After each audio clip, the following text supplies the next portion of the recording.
ஒரு சில நேரங்களில் நாம் வாழ்க்கையில் ஒரு விசித்திரமான உணர்வை அனுபவிக்கிறோம். ஒரு நாள் உங்கள் வங்கிக் கணக்கை பார்த்தபோது நீங்கள் உங்களுக்குள் ஒரு சிறிய பெருமையை உணரலாம். நீங்கள் உழைத்த பணத்தில் சில நல்ல பொருட்களை வாங்கியிருக்கலாம்.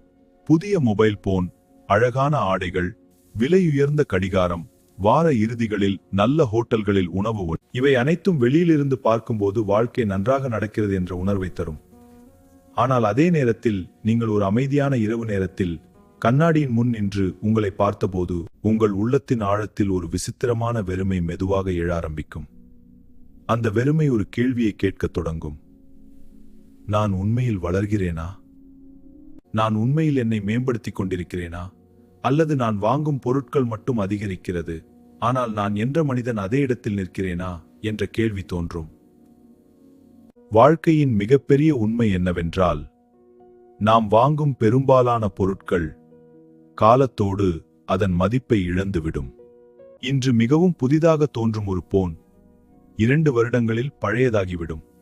இன்று மிகவும் அழகாக இருக்கும் ஆடைகள் சில மாதங்களில் ஃபேஷனில் இருந்து மறைந்துவிடும். ஆனால் அந்த பொருட்கள் பழையதாகி கொண்டிருக்கும் போது நம் வாழ்க்கையின் ஆண்டுகள் அமைதியாக முன்னேறிக் கொண்டிருக்கும். அந்த ஆண்டுகளுக்குள் நாம் நம்மை வளர்த்து கொள்ளவில்லை என்றால், ஒரு நாள் நம் மனதில் ஒரு உண்மை மிக தெளிவாக தோன்றும். என்னிடம் பொருட்கள் இருக்கலாம், ஆனால் என்னிடம் மதிப்பில்லை. இந்த உண்மையை மிகவும் தாமதமாக உணர்ந்த ஒருவனின் கதைதான் இது. ஒரு பெரிய நகரத்தில் அனைவரும் வெற்றியை அடைய வேண்டும் என்ற ஆசையுடன் வேகமாக ஓடிக்கொண்டிருந்த வாழ்க்கையில் டேனியல் என்ற 32 வயது மனிதன் வாழ்ந்து கொண்டிருந்தான். டேனியல் ஒரு நல்ல நிறுவனத்தில் கணக்காளர் வேலை செய்து கொண்டிருந்தான்.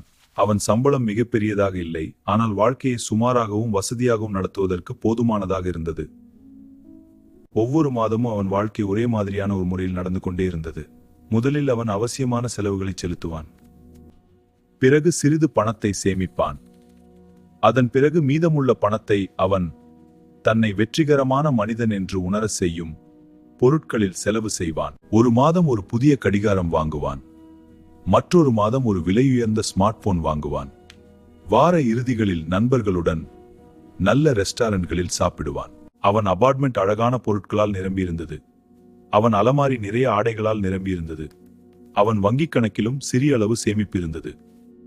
வெளியிலிருந்து பார்த்தால் டேனியலின் வாழ்க்கை மிகவும் சரியாகவும் நிலையானதாகவும் தோன்றியது. ஆனால் ஒரு முக்கியமான விஷயம் மட்டும் கடந்த 5 வருஷங்களாக மாற்றமில்லாமல் இருந்தது. அவன் திறமைகள் அதே மாதிரி இருந்தது. அவன் அறிவு அதே அளவில் இருந்தது. அவன் பழக்கங்கள் அதே மாதிரி இருந்தது. அவன் வாழ்க்கை அதே வழியில் சுழன்று கொண்டே இருந்தது. அலுவலகத்தில் அவனுடன் வேலை செய்யும் பலர் புதிய திறமைகளை கற்றுக்கொண்டு தங்களை மேம்படுத்திக் கொண்டிருந்தார்கள். சிலர் ஆன்லைன் கோர்ஸ்களை படித்துக் கொண்டிருந்தார்கள். சிலர் புதிய மென்பொருள் கருவிகளை கற்றுக்கொண்டிருந்தார்கள். சிலர் புத்தகங்கள் படித்து தங்கள் அறிவை அதிகரித்துக் கொண்டிருந்தார்கள். டேனியல் அவற்றை எல்லாம் பார்த்தபோது சிரித்துக் கொண்டே அது எல்லாம் தேவையில்லாத செலவு என்று நினைத்துக் கொள்வான். அவன் மனதில் ஒரு நம்பிக்கை இருந்தது. எனக்கு என் வேலை தெரியும், அதற்கு தேவையானதை நான் ஏற்கனவே தெரிந்து கொண்டிருக்கிறேன். ஆனால் இரவு நேரங்களில் வாழ்க்கை அமைதியாக இருக்கும்போது அவன் மனதில் ஒரு உண்மை மெதுவாக எழ ஆரம்பித்தது. அவன் சுவரில் தொங்கிக் கொண்டிருந்த தனது 7 வருட பழைய பட்டப்படிப்பு சான்றிதழை பார்த்தான்.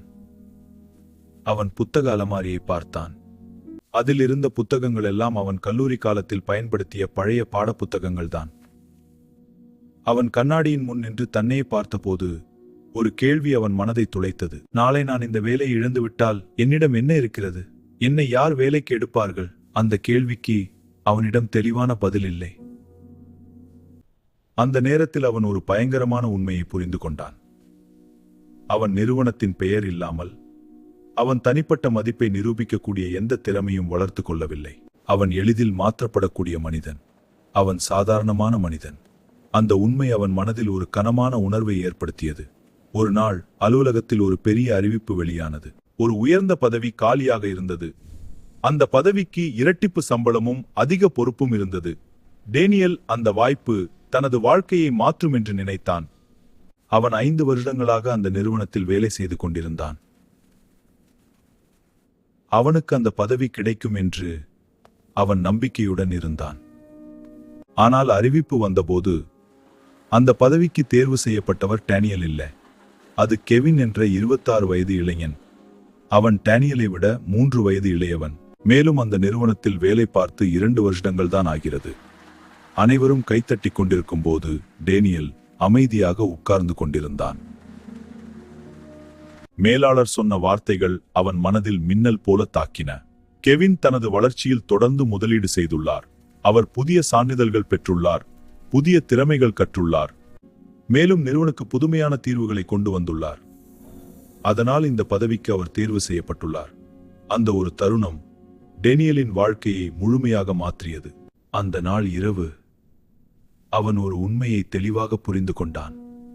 நான் பணத்தை சேமித்துக் கொண்டிருந்தேன், ஆனால் என்னையே இழந்து கொண்டிருந்தேன். அடுத்த நாள் அவன் ஒரு முடிவை எடுத்தான்.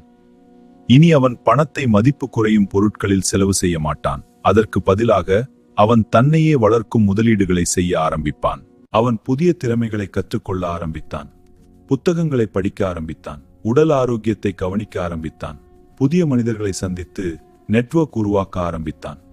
6 மாதங்களுக்குள் அவன் வாழ்க்கையில் ஒரு பெரிய மாற்றம் ஏற்பட்டது. ஒரு புதிய நிறுவனம் அவனை அழைத்தது. அந்த வேலை அவனுக்கு 40% அதிக சம்பளத்தையும் நல்ல பதவியையும் வழங்கியது. ஆனால் உண்மையான வெற்றி அந்த சம்பளத்தில் இல்லை. உண்மையான வெற்றி அவன் கண்ணாடியில் பார்த்த மனிதனில் இருந்தது. இப்போது அவன் பெருமையாக சொல்ல முடிந்தது, என் மதிப்பு நான் வேலை பார்க்கும் நிறுவனத்தில் இல்லை, என் மதிப்பு நான் வளர்த்து கொண்ட திறமைகளில் உள்ளது. இந்த கதையின் மிகப்பெரிய பாடம் மிகவும் எளிமையானது. நாம் வாங்கும் பொருட்கள் ஒரு நாள் பழையதாகிவிடும். ஆனால் நாம் கற்றுக்கொள்ளும் திறமைகள், நாம் சேர்த்துக்கொள்ளும் அறிவு, நாம் உருவாக்கும் அனுபவங்கள், இவையெல்லாம் காலத்தோடு மேலும் மேலும் மதிப்பு பெறும். அதனால் வாழ்க்கையில் ஒரு முக்கியமான முடிவை எடுத்துக்கொள்ள வேண்டும். பொருட்களை வாங்குவதில் மட்டும் கவனம் செலுத்தாமல் நம்மை உருவாக்குவதில் முதலீடு செய்ய ஆரம்பிக்க வேண்டும். ஏனெனில் உலகத்தில் எந்த முதலீடும் முழுமையாக பாதுகாப்பானதல்ல. வியாபாரம் தோல்வியடையலாம், பொருட்கள் உடைந்து போகலாம். ஆனால் நீங்கள் கற்றது, நீங்களான மனிதன், உங்கள் திறமைகள், அவை யாராலும் உங்கள் வாழ்க்கையிலிருந்து எடுத்துக்கொள்ள முடியாது.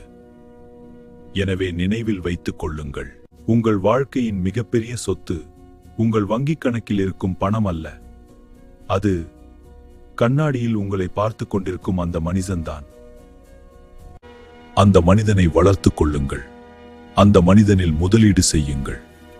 ஏனில் வாழ்க்கையில் நீங்கள் செய்யக்கூடிய மிகப்பெரிய முதலீடு நீங்கள்தான்.